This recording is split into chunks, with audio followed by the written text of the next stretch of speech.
One of the viewers of the channel would love a video with some sort of pixel art of Sly Cooper, perhaps with a background inspired by one of your favorite levels from the games. Okay.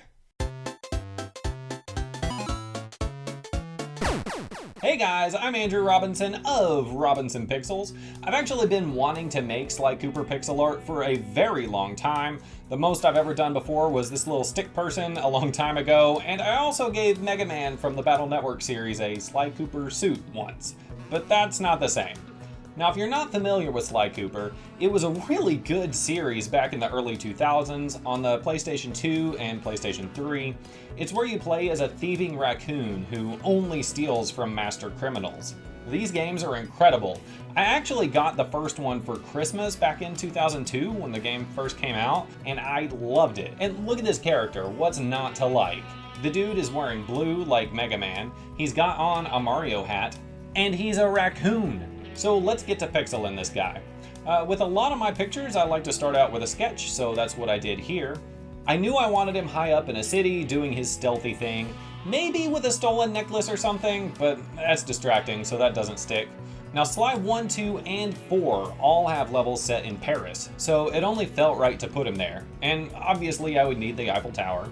Now Sly is very bendy, so I went with this sort of squat. I was aiming for something like his pose when he does the ninja spire jump in the games. For now, we've got a good enough base to use. It's pixel time! First up, I imported the sketch into Pixaki as a reference photo, and then I reduced the opacity for tracing purposes. For the actual sprite, I blocked in a black silhouette to get the shape started. Now Sly always has his cane. He uses it through the games to pickpocket, swing on hooks, fight, and all that kind of stuff, so he had to have it. I made the background grayish blue since that'll be close to the final version and I'll have the colors kind of brightish, and then I started blocking in Sly's colors. I did the flats first. Now the shape didn't seem quite right. I went ahead and started blocking in shadows. The idea was to sculpt the character into place. Usually I can kind of figure out the shape of the character from what I discover in the shading process. I had a hard time with the legs.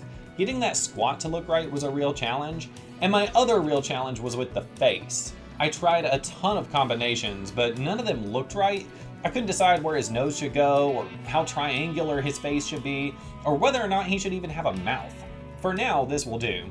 At this point, I decided to go ahead and give him his backpack straps. Can we take a moment to appreciate how so many video game characters used to wear backpacks? That was the shit. We need to bring back the pack. I ended up angling the cane a little backwards. I was trying to make it look a little more casual, but I'm not sure that it really works at this stage just yet. Overall, this sprite still has a whole lot of problems, but I didn't really know what the problems were just yet. I'll fix that towards the very end of the video. I promise you it's gonna look a lot better, but for now, I've got to design a city, and I am terrified.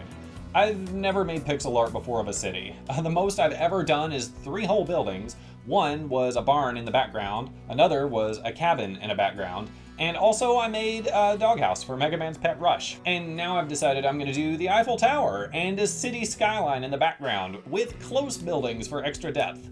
It's a whole lot to take on. Let's do it. I'll start with the Eiffel Tower since that's most important. First with just a messy tracing to get the shapes on the screen. Now when researching, it turns out in real life they light up the tower at night, but in the games it's usually not very vibrant. Now I had a lot of mental turmoil over how to handle this. Whether I do a fully lit up and glowing one or if that would be too distracting. Sly is supposed to be the focus of this picture after all. So to combat that, I tried out darkening the right side and brightening up the left a little, and I also shrank the tower a little bit. You'll notice I added in a very rough skyline and just a circle for the moon, and then some pretty rough dithering pattern on the sky, which will later become a glow above the city. And because the whole concept of drawing a city kind of scares me, let's do the stars! Twinkly little stars, look at that! Most of them are just 1 pixel. It's pretty easy, didn't take very long, didn't stall as much as I wanted to. So now the moon. For my moon reference, I was actually using a Sly Cooper comic that came out between the first and second game. The comic is really good, and I wish they'd made more of this stuff for this series. They also made a movie one time, or they started, but then they didn't. So that sucks. Anyway, the moon in that comic is very detailed, so I tried for something like that as well, including a glow around the outside. If you notice, I also used a 50% transparent layer around the corners to anti-alias the edges, which helps it be a little softer and more glowy. Now for the skyline, I drew in a couple of pixels for the windows, and then I chickened out and did other stuff. I figured Sly would be on a ledge with bricks on the wall. So the first thing was just adding stray pixels to weather the bricks a little. I added a shadow under that ledge. And to really provide some depth, I added highlights to the top corner of one side and shadows on the other. That's what they do in Mario, so it'll work for me. Finally, I darkened up the shadows to give the wall some real heft to it, which is important for things in the foreground so they look more solid. We've reached a checkpoint, which is where we check on the art and point out everything that's wrong. Even aside from the lack of detail in this picture so far, something doesn't feel right. It's too crowded. I don't really like the way that things are starting to line up. So I did some reading on photography and composition and how that stuff really works. For square images like this one, they usually recommend that you actually center your subject. Obviously that's not what I'm doing here, and I don't want to. But for pictures that are wide or even tall, they recommend that you follow the rule of thirds. Basically, it's where you got 2 horizontal lines and 2 vertical ones, and then you make sure that your subject and any important elements line up with those lines. So I expanded the image from 64 pixels wide to 86. Horizontally, I moved him over to the left third line. And vertically, I moved Sly up to the top third line, then I scooted the Eiffel Tower over to the right third line. For now, it's lower than Sly, but I'll raise it up for better aesthetics later by the end. The city I had drawn looks mostly like skyscrapers, but in most reference images of the Eiffel Tower, the surrounding buildings are fairly small, and most of them are pretty wide. And also in Sly, most of the buildings are pretty squat, but with lots of variety. There's water towers and pipes and that kind of stuff. I closed the gaps between the buildings, and I kept the shading simple, since this is the furthest background layer. So I just added some highlights along the building tops and figured that would work. After looking through all that architecture, I figured out that Sly's building looks kind of wrong. This looks more like a medieval castle than anything else, so I redid it based on an actual Paris rooftop from a reference photo I found online. Okay, now it's time. The close friggin' buildings that I have no idea how to draw because I don't know how to draw a building. Here we go. So some buildings in the games have slanty roofs. Cool. This building in this reference photo has a glass dome on the roof. I can do a little dome. Buildings have windows, right? Here are some shapes. Ooh, I like this cartoony frame. Let's do that. And another window? Yeah, okay. Light up that window glass from the inside. You can actually pillow shade here to make it look extra glowy. That roof isn't a roof yet, so stick to what I know. Roofs have shingles. Add some lines to be shingles. Highlights for texture. Copy and paste to make the roof taller and wider. That's not half bad. Let's look at the other building. Add a frame onto the dome, reuse the window I already made, do everything again to this building, but in a slightly different color and higher up, so it's clearly a different building. Yeah, okay, and do that again for that little bitty building over in the corner. Nice. Some detailing on the clouds, remembering that every cloud has a silver lining, or cyan in this case. And after a few more adjustments, I was feeling pretty good about where I was at. We've now reached the feedback checkpoint. Yeah, the one where we go ask other people for advice. I really need to start putting this one sooner because here's the thing.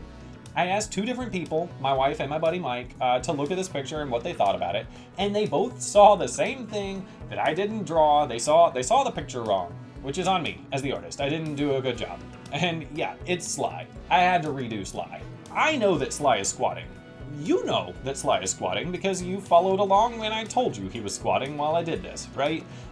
But for them, they didn't see it that way.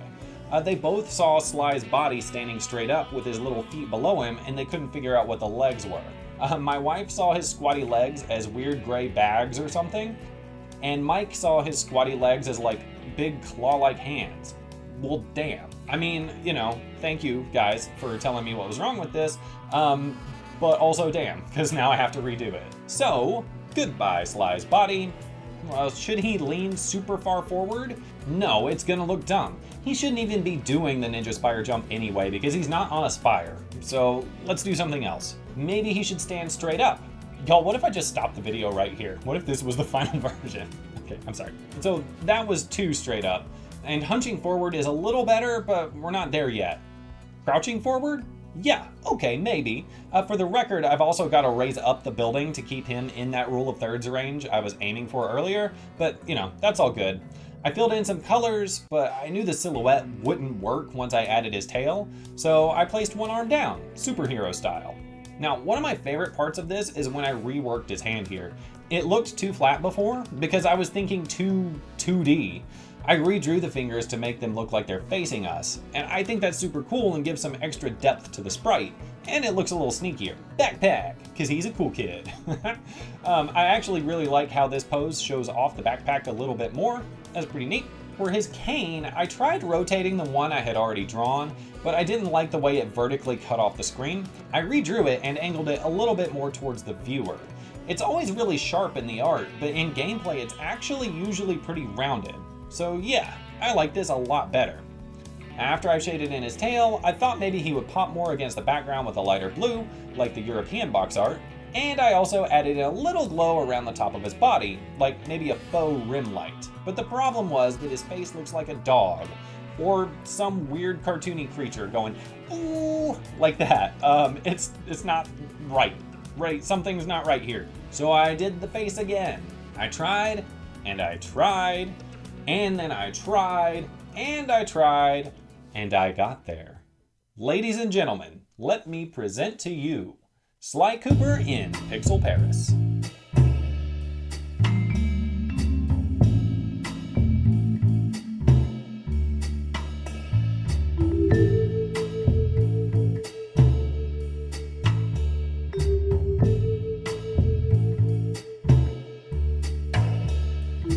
And that's it. This was super fun to do. I really enjoyed this. If you have any video games or movies or whatever that you'd like to see in pixel form, let me know in the comments and I might be able to do it. And follow along for more pixel practice. And then, because I've never